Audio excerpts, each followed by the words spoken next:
Hey guys, it's Amy at Zoe Beck, and I'm going to do my weekly reading update for November 4th, 2018. So, it's kind of surprising we're in November. I have started NaNoWriMo.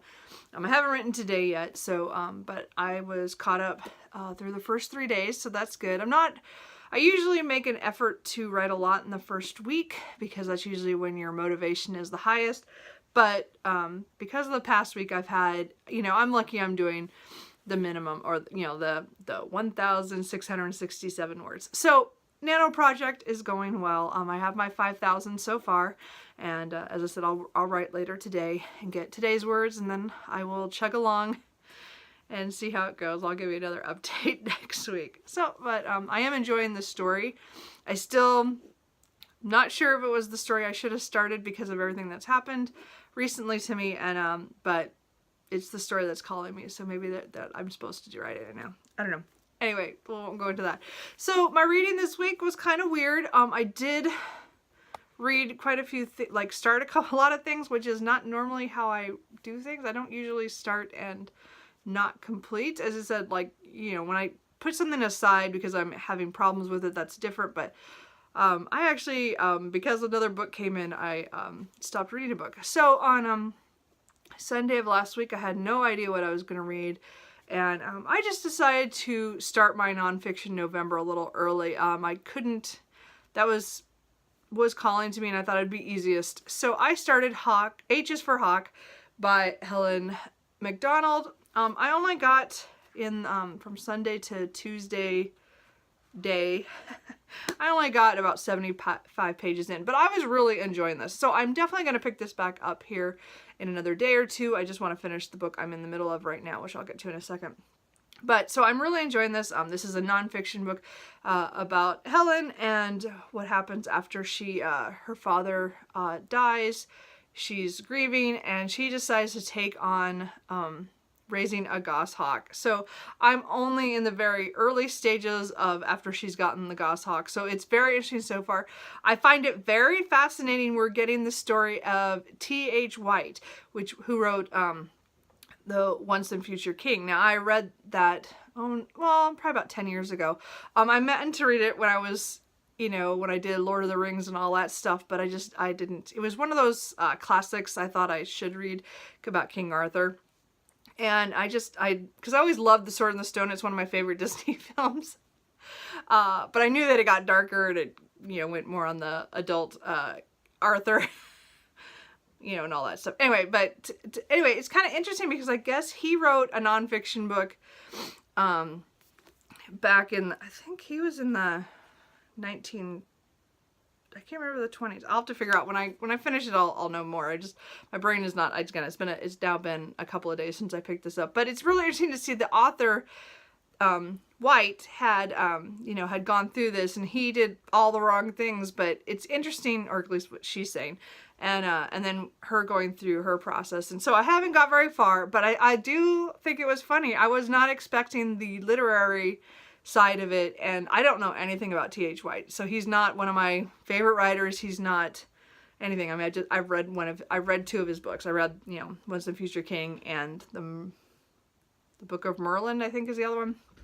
Anyway, so I'm fascinated to continue on with this. I think it was a great one to pick for my first nonfiction read. So I will, as I said, I will continue with this here in probably another day or two.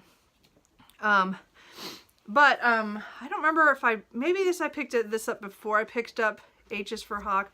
But I did pick up this little book, which you'll see in my book haul, is Art Matters by Neil Gaiman and illustrated by Chris Riddell, I think is how it's said. This was just cute. It had 4 talks that Neil Gaiman has given either verbally or blog posts or some kind of or articles or something about imagination and how important art is to people. And I really like this. I read this purposely before NaNoWriMo, just because I have not written in many, many months, and I was kind of worried. But I just like the way it has little pictures, and it has the writing, and it's not like type, it's just, it looks like someone hand wrote it. I just like that. I don't know, it was just different. And I probably did not need to pay money. I don't think I paid a whole lot for it. I got it off a book depository, but I'm glad I got this because I will definitely reread these 4 little talks because I think they are very important for a writer or an artist or somebody, with an artistic bent who either needs encouragement or somebody who wants to start. I think they were really good. They were just quick and easy. Again, this did not take me very long, but I did enjoy this, and it's definitely something I will keep on my shelf because I will definitely be rereading that at some point. So the book that I was anticipating coming in on Tuesday due to release came in. So of course I'm reading that right now. I have been reading it very slowly for me due to the fact that NaNoWriMo started.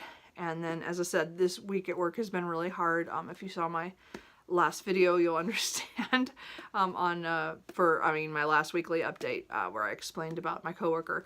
So it's been really hard because we went to the funeral on this last Saturday, but I also celebrated my grandmother's 95th birthday the day before. We had a party, though, on the same day. So I went from a birthday party to a funeral. It was really hard yesterday. Yesterday was a hard day. So I've not been reading very fast. As I said, I haven't got through a whole lot here. So, but when I got this, of course, I started it right away, which is Archangels Prophecy by Nalini Singh. This is book 11 in the Guild Hunter series.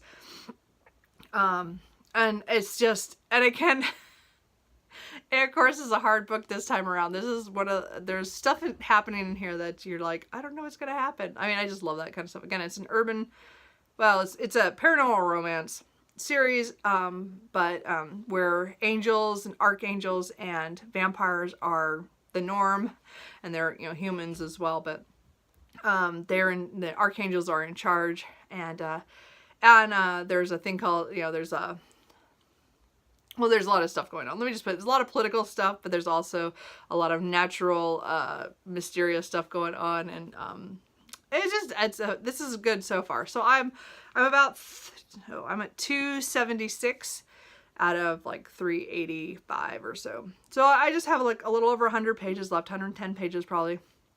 So I'm hoping to finish this up today, if not tomorrow. Depends on how today goes. That's kind of how this goes, because I've been reading this very slow. Again, I've been reading this since Tuesday night. So, my reading has slowed down a lot, which is not, I think that's typical, stuff like that when your mind is on other things. So the only other book I want to point out is the one I have as an audiobook. And what I love about Nonfiction November is that I listen to all these audiobooks I've bought through the year that are nonfiction. I consume most of my nonfiction usually by audiobook. A lot of times I'll have the physical book at home, but I'll listen to it. For some reason, it just, I get through it faster for me. And I may not always retain everything, but usually I have the physical book. If I don't have the physical book, I'll get it from the library. So I did get this one from the library. And that is The Professor and the Madman by Simon Winchester. And it's a tale of murder, insanity, and the making of the Oxford English Dictionary. So, again, I saw this on Olive's channel, abookolive, maybe last year, maybe the year before. I don't remember what year. I saw this on her channel at some point, and it came up for sale, I think, last fall or winter, and I picked it up on my Audible app. So I've had it for quite a few months.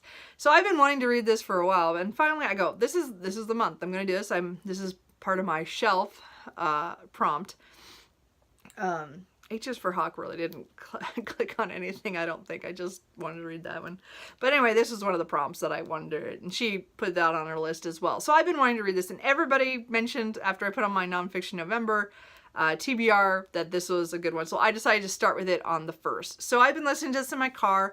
I'm almost done with it. I have an hour and a half left. I mean, the audiobook was I think it was only like 7.5, 8 hours. So it hasn't been taking very long. So I'm at about 208 or 209 on the physical book. And so I'm almost done. And it's only like 238 or something.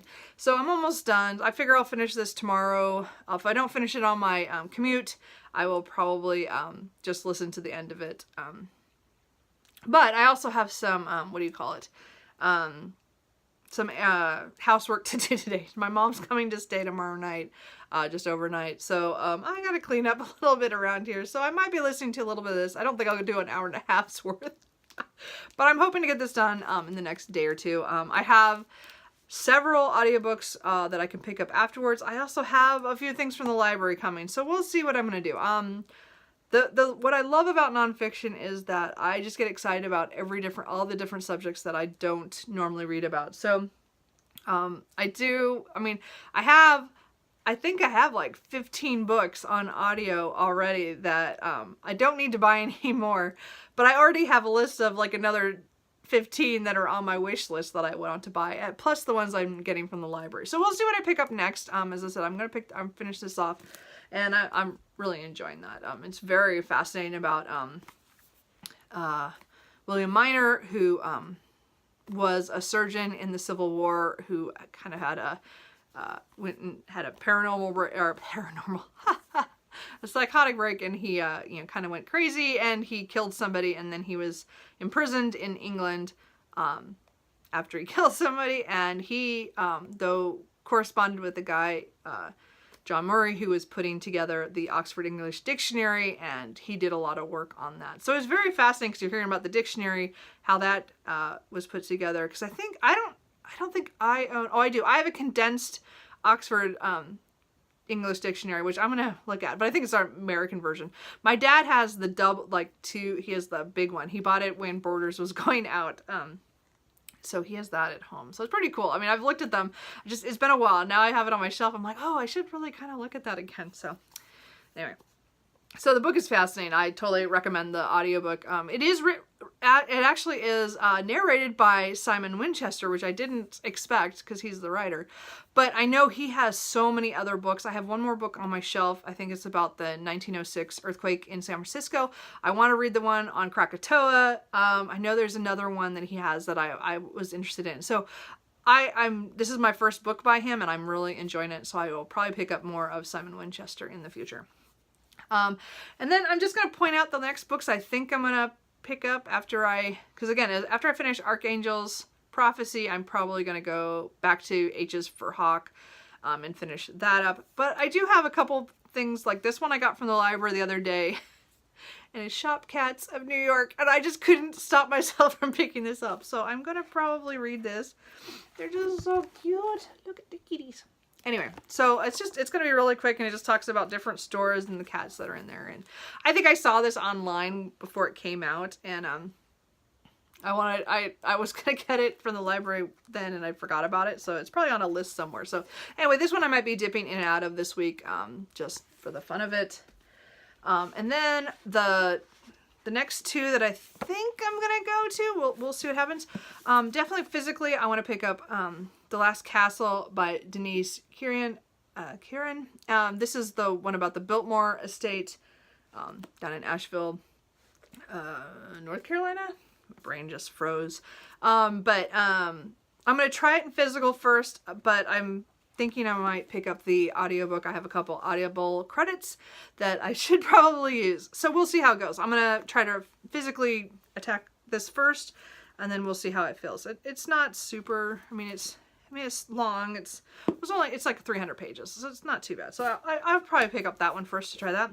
And then this one's again another one I have. This one I have both audio and physical, and that is The Soul of an Octopus. A surprising exploration into the wonder of consciousness by Cy Montgomery. So I have the audiobook. Also, again, it was a daily deal for Audible at some point, and so I picked it up. So I have that as well. And I hear the audiobook is good on this one too. So I don't know. I might do that next after The Professor and the Madman. It's one of my choices. So we'll see. So that is kind of everything. Very weird reading week, don't you think? But again, I've had a really hard week, but I have a lot of stuff I want to read and stuff I'm going to get to and stuff I'm hoping to finish up here in the next couple days. So anyway, I hope your guys' reading is going well. How's your nonfiction November? Are you guys reading anything good? Anything you think I should pick up? Let me know, and I'll talk to you guys later. Bye.